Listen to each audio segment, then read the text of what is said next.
নমস্কার বন্ধুরা, welcome to my channel SB explorer. তো বন্ধুরা, সকলকে জানাই শুভ সকাল। তো আজকের ভিডিওতে কিছু গুরুত্বপূর্ণ বিষয় নিয়ে আলোচনা করতে চলেছি। তো যারা চ্যানেলে প্রথমবার এসেছো অবশ্যই সকলে একটা করে সাবস্ক্রাইব করে দিও। সাবস্ক্রাইব করা সম্পূর্ণ ফ্রি, তাই যারা ভিডিও দেখছো একটা করে সাবস্ক্রাইব করতে কিন্তু কেউ ভুলো না। তো বন্ধুরা, প্রথমে যে আপডেটটা দিয়ে শুরু করতে চলেছি সেটা হচ্ছে, তোমরা সকলেই জানো আজকে কিন্তু 2রা সেপ্টেম্বর এবং আজকে কিন্তু লখনৌয়ে কলকাতা ডার্বি হতে চলেছে, একটা এক্সিবিশন ম্যাচ। তোমরা সকলেই জানো, আগেই তোমাদেরকে জানিয়েছিলাম। তো লখনৌয়ের কেডি সিং বাবু স্টেডিয়ামে কিন্তু এই ম্যাচটা হতে চলেছে সন্ধ্যাবেলা 6:30 থেকে কিন্তু এই ম্যাচটা হবে। এবার এই ম্যাচের লাইভ নিয়ে অনেকেই জিজ্ঞাসা করছিল, তো লাইভ টেলিকাস্ট তোমাদেরকে জানিয়ে দিচ্ছি। এছাড়া আরেকটা ইনফরমেশান তোমাদেরকে শেয়ার করে দিই, এই কলকাতা ডার্বিতে মোহনবাগান এবং ইস্ট বেঙ্গলের রিজার্ভ টিমের প্লেয়াররা কিন্তু খেলবে। এছাড়া বন্ধুরা, তোমাদেরকে জানিয়ে দিই লাইভ টেলিকাস্ট কোথায় হবে। তো টিভিতে যারা দেখবে তারা কিন্তু ডিডি স্পোর্টস টিভি চ্যানেলে তোমরা কিন্তু লাইভ দেখতে পেয়ে যাবে। এবার ব্যাপার হচ্ছে, এই ডিডি স্পোর্টস চ্যানেলটা যাদের এয়ারটেল ডিজিটাল টিভি রয়েছে তাদের কিন্তু চ্যানেল নাম্বার 298 ডিডি স্পোর্টস রয়েছে, তোমরা কিন্তু সেখানে পেয়ে যাবে। এবার যাদের অন্য কোনো অপারেটর রয়েছে তারা একটু গুগলে সার্চ করে নিয়েও সব কিছু জানতে পেরে যাবে গুগলে। এছাড়া বন্ধুরা, যারা মোবাইলে দেখবে তারা কিন্তু ইন্ডিয়ান ফুটবলের যে ইউটিউব চ্যানেল আছে সেখান থেকে তোমরা কিন্তু সম্পূর্ণ ফ্রিতে দেখতে পেয়ে যাবে। এছাড়া ম্যাচ শুরুর আগে আমি ফ্রি লাইভ লিঙ্ক তোমাদেরকে দিয়ে দেবো এই ভিডিওর পিন কমেন্ট বক্সে, সেই জন্য সকলকে একটা করে সাবস্ক্রাইব করে রাখার অনুরোধ রইল।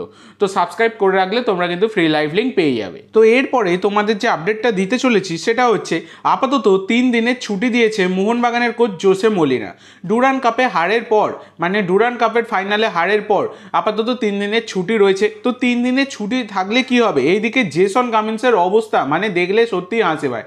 জেসন কামিন্স আবার তিনি কিন্তু থাইল্যান্ডে ঘুরতে চলে গেছেন। তো এত বেশি যদি ঘুরু ঘুরু মনোভাব হয় তাহলে কিন্তু খুবই প্রবলেম প্লেয়ারদের ক্ষেত্রে। সেই জেসন কামিন্স আবার তিনি কিন্তু থাইল্যান্ডে ঘুরতে চলে গেছেন। ছুটি পাওয়া মানেই ঘুরতে যাওয়া জেসন কামিন্সের কাছে, এই হচ্ছে ব্যাপার। তো এরপরে তোমাদের যে আপডেটটা জানাবো সেটা হচ্ছে, ট্রান্সফার উইন্ডো 31শে আগস্ট চলে গেছে এবং ট্রান্সফার উইন্ডো কিন্তু অফিসিয়ালি ক্লোজ হয়ে গেছে। কিন্তু না বন্ধুরা, এখনও ট্রান্সফার উইন্ডো কিন্তু ক্লোজ হয়নি। হিসাব করে দেখতে গেলে আনঅফিসিয়ালি এখনও ট্রান্সফার উইন্ডো খোলা। অফিসিয়ালি 31শে আগস্ট বন্ধ হয়ে গেছে, আনঅফিসিয়ালি এখনও খোলা। তো মোহনবাগান তারা কিন্তু এখনও ট্রান্সফার করতে চলেছে, যেরকমটা বিভিন্ন জায়গা থেকে দাবি করা হচ্ছে যে কোনো হোম কামিং ঘটছে কোনো একজন প্লেয়ারের। আর মোহনবাগানের হোম কামিং বলতে গেলে ঘরের ছেলে প্রীতম কোটালের নামটাই কিন্তু প্রথম আসে। তো সেক্ষেত্রে প্রীতম কোটাল তিনি কিন্তু মোহনবাগানে তার যোগ দেওয়ার সম্ভাবনা বেশ উজ্জ্বল। এবার বলতে পারো ট্রান্সফার উইন্ডো ক্লোজ হয়ে গেছে, কীভাবে প্রীতম আসবে। তো দেখো, অনেক কিছুই হতে পারে। একটাই হতে পারে জিনিস সেখানে হচ্ছে মিউচুয়াল কন্ট্রাক্ট টার্মিনেশন হয়ে গেলে কিন্তু ফ্রি এজেন্ট হয়ে যাবেন প্রীতম কোটাল, এবং প্রীতম যে কোনো ক্লাবে যোগ দিতে পারেন, সেক্ষেত্রে তিনি মোহনবাগানে যোগ দেবেন। তো প্রীতমের কিন্তু মোহনবাগানে ফেরার সম্ভাবনা বেশ উজ্জ্বল, এবং যা খবর পাওয়া যাচ্ছে এই সিজনে কিন্তু আবার সবুজ মেরুন জার্সি গায়ে চাপাতে চলেছে প্রীতম কোটাল। এবার দেখা যাক অফিসিয়ালি কনফার্মেশন এসে গেলে বা কোনো রকম আপডেট এসে গেলে কনফার্মেশনের অবশ্যই আমি তোমাদেরকে জানিয়ে দেবো ভিডিও বানিয়ে, সেই জন্য অবশ্যই সকলে একটা করে সাবস্ক্রাইব করে রেখো। এরপরে তোমাদের যে আপডেটটা দিতে চলেছি সেটা হচ্ছে, মুম্বাই সিটি এফসি তারা কিন্তু এবারের আইএসএল সিজনে তাদের নতুন ক্যাপ্টেনের নাম ঘোষণা করেছে, যেটা হচ্ছে ছানতে হচ্ছে মুম্বাই সিটি এফসির নতুন ক্যাপ্টেন। এরপরে তোমাদের যেটা জানাবো সেটা, মানোলো মার্কুইজ রোকা জাতীয় দলের নতুন হেড কোচ। তিনি কিন্তু ইন্টারকন্টিনেন্টাল কাপের জন্য আমাদের জাতীয় দলকে অনুশীলন করাতে মাঠে নেমে পড়েছেন।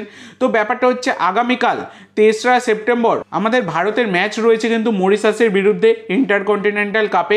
তো সেই ম্যাচের প্রস্তুতিতে নেমে পড়েছেন জাতীয় দলের নতুন head coach Manolo Marquis Roca. এরপর যেটা জানাবো, চেন্নাইন এফসি তারা কিন্তু তাদের নতুন অ্যাওয়ে জার্সি প্রকাশ করে দিয়েছে। অ্যাওয়ে জার্সিটা তোমাদেরকে দেখিয়েও দিচ্ছি, সকলের কেমন লাগলো অবশ্যই সকলে কমেন্ট করে জানাতে ভুলো না। তো আজকের জন্য এইটুকু বন্ধুরা, ভিডিওটি ভালো লাগলে অবশ্যই লাইক করো, শেয়ার করো। আমার চ্যানেলে প্রথমবার এসে থাকলে চ্যানেলটি সাবস্ক্রাইব করো, আর কমেন্ট করে জানাও ভিডিওটি কেমন লাগলো। ধন্যবাদ।